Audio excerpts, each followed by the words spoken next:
অ্যান্টার্কটিকার lakh lakh ton বরফের নিচে চলছে নীরব এক তাণ্ডব। পানির অদৃশ্য ঘূর্ণিঝড় প্রতি মুহূর্তে বদলে দিচ্ছে সমুদ্রতলের তাপমাত্রা। এসব মাইক্রোঝড়ের একের পর এক আঘাতের কারণে দ্রুত গলে যাচ্ছে পৃথিবীর সবচেয়ে বিপজ্জনক হিমবাহ।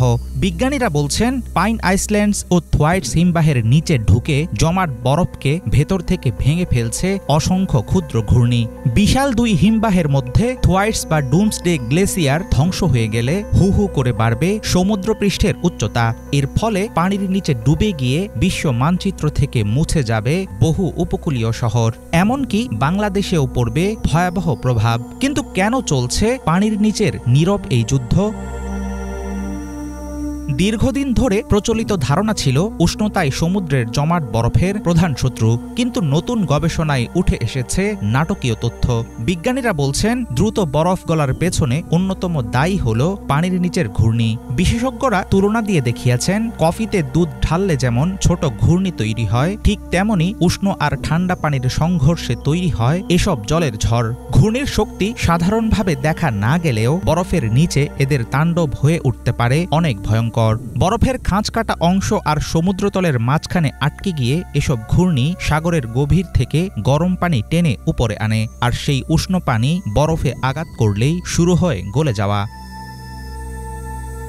মাত্র ৯ মাসে দক্ষিণ মেরুতে বরফ গলার মোট পরিমাণের ২০% ঘটেছে এই ঝড়ের কারণে। নতুন গবেষণায় দেখা গেছে, ক্ষুদ্র ঘূর্ণিঝড়ই এখন বরফ ভাঙার সবচেয়ে বড় খেলোয়াড়। সেই সাথে এর কারণে তৈরি হচ্ছে ভয়ঙ্কর এক দুষ্টচক্র। এই ঝড় বরফ গলিয়ে ঠান্ডা মিঠা পানি সমুদ্রে ছাড়ে, সেই পানি আবার গভীরের নোনা পানির সঙ্গে ধাক্কা খেয়ে নতুন নতুন ঝড় তৈরি করে। ঝড় যত বাড়ে ততই বাড়ে বরফ গলার পরিমাণ। গবেষকেরা বলছেন, পৃথিবীর তাপমাত্রা বাড়ার সাথে সাথে এই চক্র আরও হিংস্র হবে।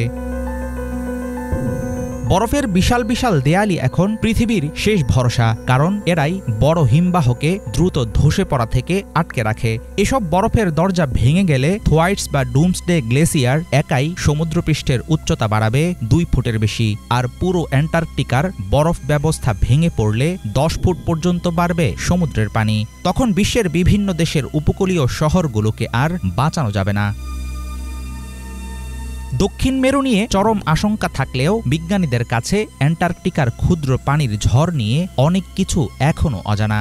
বরফের নিচে সরাসরি গবেষণা করা মোটেও সহজ না, সে কারণে কৃত্রিম মডেলের উপরেই নির্ভর করতে হচ্ছে গবেষকদের। কিন্তু যতটুকু জানা যাচ্ছে সেটা স্পষ্ট, সাগরের এসব ক্ষুদ্র ঘূর্ণি মোটেও তুচ্ছ নয়, বরং মানুষের দৃষ্টির অগোচরে বরফের সবচেয়ে দুর্বল জায়গায় আঘাত করে এসব মাইক্রো ঝড় বদলে দিচ্ছে পৃথিবীর ভবিষ্যৎ।